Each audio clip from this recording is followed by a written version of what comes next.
James Paterson, welcome to 7:30. Good evening. Is this visit a victory for Penny Wong's quiet diplomacy?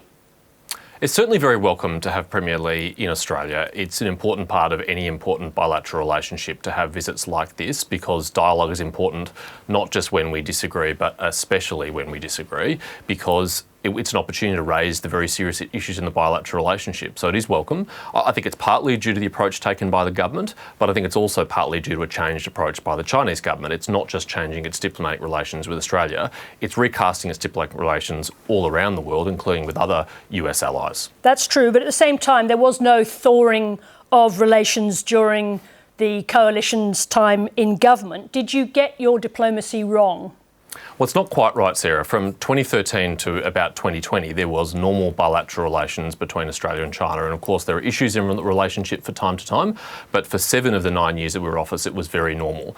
In the latter part of our time in government, yes, relations were absolutely strained. And the large part of that is because of decisions that Australia took in our national interest. Decisions like banning Huawei from our 5G network were tough decisions that were made in the national interest and taken on a bipartisan basis. And I think it is telling that the Albanese government hasn't sought to undo or unwind any of those policy decisions that we made, even though it was a source of discontent of the Chinese government. And one of the other reasons why diplomacy has been re-engaged now is that we withstood the campaign of economic coercion under the previous government and under this one. So tell me, do you trust the appearance of a new attitude from China, or is it your judgment that we're being lulled into a false sense of optimism?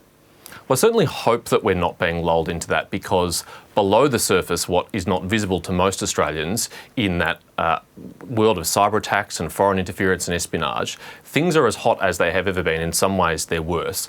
We have one China state-sponsored actor who is right now examining our civilian infrastructure networks like water and power and others, looking for vulnerabilities, establishing a dormant presence, and the only purpose of that is for future sabotage. So while on the surface it might seem warmer, below the surface there's a lot going on which should concern all Australians. Now there you're specifically talking about a state-sponsored hacking group that we understand is called Volt Typhoon. What kind of threat overall does this kind of activity pose to Australia, to be clear? A very serious one, and a measure of that is that the Australian Signals Directorate has issued not just 1 but 2 public advisories where they've warned Australian critical infrastructure operators to look at their networks and try and identify this presence. They wouldn't do that lightly, and nor would they lightly attribute that to a Chinese state-sponsored actor. That's a measure of their concern. Also significant is the FBI Director Christopher Wray and the National Security Agency in the United States very openly talking about finding these dormant presences on US civilian networks. In the words of the former Home Affairs Secretary Michael Bozzullo, this is akin to putting a dynamite under a bridge, and we should take it very seriously. Now, Peter Dutton met with the Premier this afternoon, I understand. Did he raise these issues, particularly the hacking issues, with him?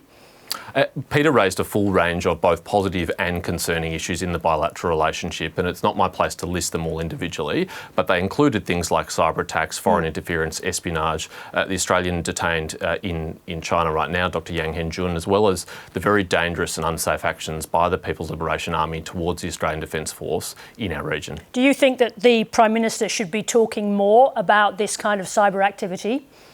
Yes, I think it is very important to have that political leadership. We cannot leave it to our intelligence agencies alone to bell the cat on this, because people take it even more seriously when they hear it from the Prime Minister. And we haven't heard a lot from Prime Minister Albanese on these matters. I understand they're pursuing a bilateral stabilisation, but that should never come at the expense of Australia's national interest or our national security. Now, the Australian Signals Directorate also warned about using that phrase I used in the intro, which is China's voracious appetite for spying on high-profile Australians. Again, what action should the Australian government be taking about that activity?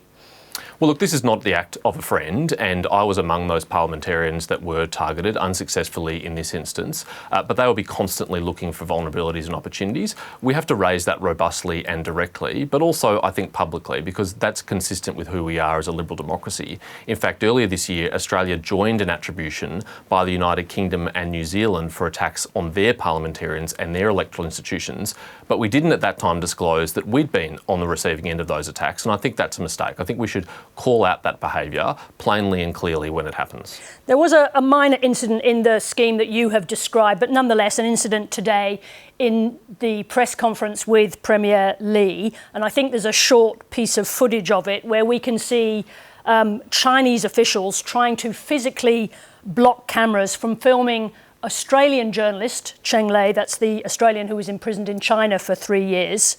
Should the government be insisting on an explanation from the Premier and from the local officials? Yes, I think that's the bare minimum required. I don't like the way that China chooses to treat journalists in their own country, but that is a matter for them. The way that journalists are treated in our country is a matter for us, and particularly in our own parliament, and it shows incredible disrespect to us and our customs and norms to treat a journalist in that way. And I think nothing less than an apology is owed from the Chinese delegation. It's even worse that it was Cheng Lei, who had every right to be there, and particularly given her experiences, and now as an employed journalist, had no right to be treated that way. So what do you want the Prime Minister to do about that incident?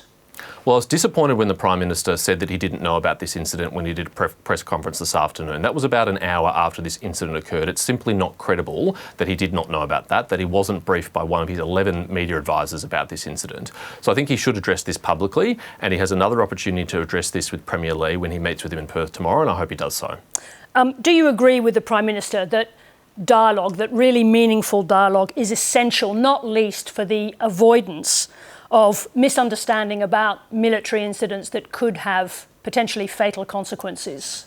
Yes, I do, but with the caveat that the incidents that we have seen in the last 2 years in our region between the PLA and the ADF have not been as a result of miscommunication, and they have not been accidents. They've been very deliberate acts of coercion and intimidation from the People's Liberation Army, and they're not just doing so against Australia, but they've done so against many other nations in the region who are legitimately operating, including in international waters. And so while that dialogue is welcome, we shouldn't be naive that it's going to solve these problems. Now, just a question about Peter Dutton's short speech that he gave during the lunch today. It was a short speech, but he took time to reference the former Chinese leader Deng Xiaoping, the reformer who opened up China, but whose philosophy included preventing the concentration of political power in a single leader. What point was he trying to make by referencing Deng Xiaoping? Well, I think that point is probably very self-evident to your very informed viewers, Sarah. The trends under Xi Jinping, I think, are very concerning for the Chinese people, but for the region and the world. And that power concentration around Xi Jinping is manifesting in very serious ways for the people of the region, whether it's people in Hong Kong, whether it's those in Taiwan or in the Philippines, who right now are on the receiving end of extremely aggressive conduct on behalf of the Chinese Coast Guard and their maritime militia, as well as the PLAN. And we should be concerned about that, and we're entitled to raise that in an appropriate and respectful way, as Peter Dutton did today. James Paterson, thank you very much indeed for joining us today. Thanks, Sarah.